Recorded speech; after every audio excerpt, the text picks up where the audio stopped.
नमस्कार, आपके साथ मैं रोहित कुमार। अगर आज उत्तर प्रदेश में चुनाव हो जाए तो सरकार किसकी बनेगी? लड़ाई जोरों पे चल रही है और योगी बनाम अखिलेश तो साफ तौर पे नजर आ रहा है। तो प्रियंका गांधी इसमें एक तरीके से कहें कि इस पूरे चुनाव को त्रिकोणीय बना रही हैं। बहन मायावती बहुत शांत सी नजर आ रही हैं, लेकिन चुनाव में जो जो जनता है, जो वोटर है, उसका मूड क्या है, इस पर हाल ही में अभी जो है एबीपी और सी वोटर की तरफ से सर्वे किया गया। उस सर्वे में इस बात का खुलासा है कि तमाम रैलियों में जिस तरीके की भीड़ उमड़ रही है, चाहे वो योगी आदित्यनाथ की रैली हो, प्रधानमंत्री मोदी की हो, अमित शाह की हो, या फिर रैली क्यों ना अखिलेश यादव की हो या प्रियंका गांधी का रोड शो हो, इन तमाम लोगों के कार्यक्रमों में जो भीड़ आ रही है उसका मूड क्या कहता है। हजारों लोगों के से बातचीत के आधार पर यह पूरी रिपोर्ट तैयार की गई है और इसके बाद यह तय हो गया है कि अगर आज के आज चुनाव हो जाए तो सरकार किसकी बनेगी। साल 2022 की, यानी कि अब कुछ दिन के अंदर जो है 5 राज्यों में एक साथ चुनावी बिगुल बज जाएगा। 5 जनवरी के बाद यह कभी भी हो सकता है। जिन 5 राज्यों में चुनाव हैं उसमें वोटर के हिसाब से, विधानसभा सीटों के हिसाब से या फिर क्षेत्रफल के हिसाब से उत्तर प्रदेश देश का सबसे बड़ा सूबा है। 403 विधानसभा की सीटें हैं यहां पर, और इन 403 विधानसभा सीटों पर अगर आज चुनाव हो जाए तो कौन जीतेगा, यह बड़ा सवाल है। साल 2017 में हुए विधानसभा के चुनाव में वहां पर बीजेपी ने प्रचंड जीत हासिल की और वहां पर योगी आदित्यनाथ की अगुवाई में सरकार बनी और अखिलेश यादव की विदाई हो गई। लेकिन इस बार अखिलेश यादव 22 में बाइसिकल का नारा गढ़ रहे हैं और ये कह रहे हैं कि इस बार योगी जो हैं वो अपने मठ में चले जाएंगे और जनता साइकिल यानी कि उनको मुख्यमंत्री बनाने वाली है। इन तमाम चीजों के बीच में सी वोटर एबीपी के सर्वे की अगर बात कर लें तो साल 2022 में 5 राज्यों में विधानसभा के चुनाव होने, जिसमें पंजाब, गोवा, उत्तराखंड और मणिपुर के अलावा देश में सबसे ज्यादा आबादी वाले राज्य उत्तर प्रदेश में भी वोट डाले जाएंगे। 5 साल से सूबे की सत्ता पर काबिज बीजेपी जहां फिर सरकार बनाने का दावा कर रही है तो विपक्षी पार्टियां भी पूरा दमखम झोंके हुए हैं। मौसम का पारा भले ही गिर रहा हो, लेकिन यूपी का सियासी पारा लगातार चढ़ता जा रहा है। जनता वोट किसे देगी, किसकी सरकार बनेगी, कौन यूपी की कमान संभालेगा, ये वो सवाल हैं जिसको लेकर के हर कोई अपनी अपनी अटकलें लगा रहा है। लेकिन लोगों का मूड भांपने के लिए सी वोटर के साथ एबीपी न्यूज ने इसे लेकर के एक सर्वे किया ताकि पता चल सके कि वोटरों की हवा किस ओर बह रही है। अलग अलग सवालों के बीच एबीपी और सी वोटर की तरफ से सवाल पूछा गया कि किस पार्टी की सरकार बनेगी। करीब 41% लोगों ने कहा कि बीजेपी फिर से सत्ता में वापसी करेगी। 33% ने समाजवादी पार्टी का नाम लिया।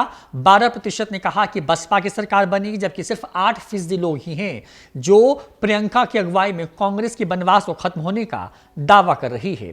6% लोगों ने कहा है कि इनमें से किसी भी पार्टी की सरकार नहीं बनेगी, यानी कि कोई और दल सरकार बनाएगा, जो कि होता नजर नहीं आ रहा है। बीजेपी 41%, एसपी यानी समाजवादी पार्टी 33%, बहुजन समाजवादी पार्टी 12%, कांग्रेस 8% और अन्य ने 6% के समर्थन में अपनी बात कही है। इसके पहले जब 25 दिसंबर को लोगों से यही सवाल पूछा गया था तो करीब 41% लोगों ने कहा था कि योगी आदित्यनाथ दोबारा मुख्यमंत्री बनेंगे और 34% लोगों ने यह कहा था कि अखिलेश यादव मुख्यमंत्री बनेंगे, जबकि 13% लोगों ने बसपा का नाम लिया था। तो बसपा को 1% का नुकसान है, समाजवादी पार्टी को 2% का, और ये 2% जो समाजवादी पार्टी का नुकसान है वो बीजेपी में प्लस होकर के 43% बना रहा है।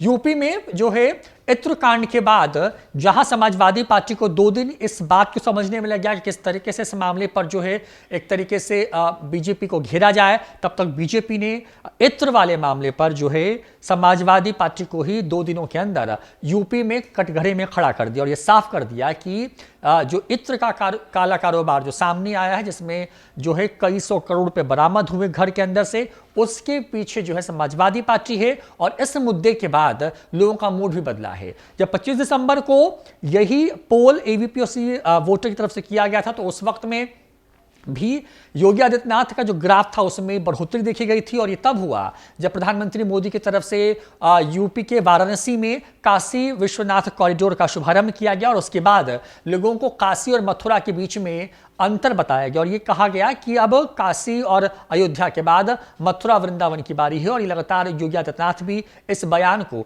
देते नजर आ रहे हैं।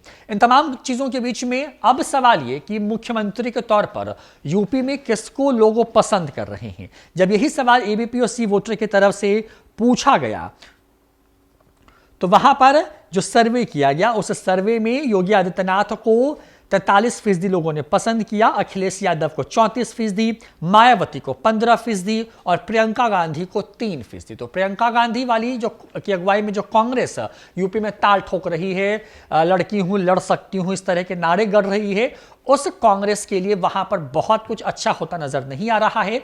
लड़ाई सीधे तौर पर योगी आदित्यनाथ बनाम जो है समाजवादी पार्टी के प्रमुख अखिलेश यादव के बीच में नजर आ रही है, और वहां पर भी जो गैप है वो छोटा मोटा नहीं बल्कि करीब करीब 10% से ज्यादा का है। ऐसे में देखना होगा कि आने वाले वक्त में जब चुनाव की घोषणा होती है, जब मुद्दे जमीन पर होंगे, तो उन मुद्दों को लेकर के क्या समाजवादी पार्टी योगी आदित्यनाथ द्वारा या बीजेपी द्वारा सेट किए गए मुद्दों को पार कर पाएगी, या फिर जो लड़ाई है उसमें योगी आदित्यनाथ को जिस तरीके से सर्वे में एक एज मिल रहा है, उस एज को वो कंटिन्यू करते हुए फिर से वहां पर सरकार बना लेंगे। आपको क्या लगता है? एबीपी न्यूज और सी वोटर के सर्वे के मुताबिक क्या सच में वहां पर योगी आदित्यनाथ की सरकार वापस हो रही है, या फिर अखिलेश यादव वहां के मुख्यमंत्री बनने वाले हैं? कमेंट करके जरूर बताएं। फिलहाल इस वीडियो में इतना ही। नमस्कार।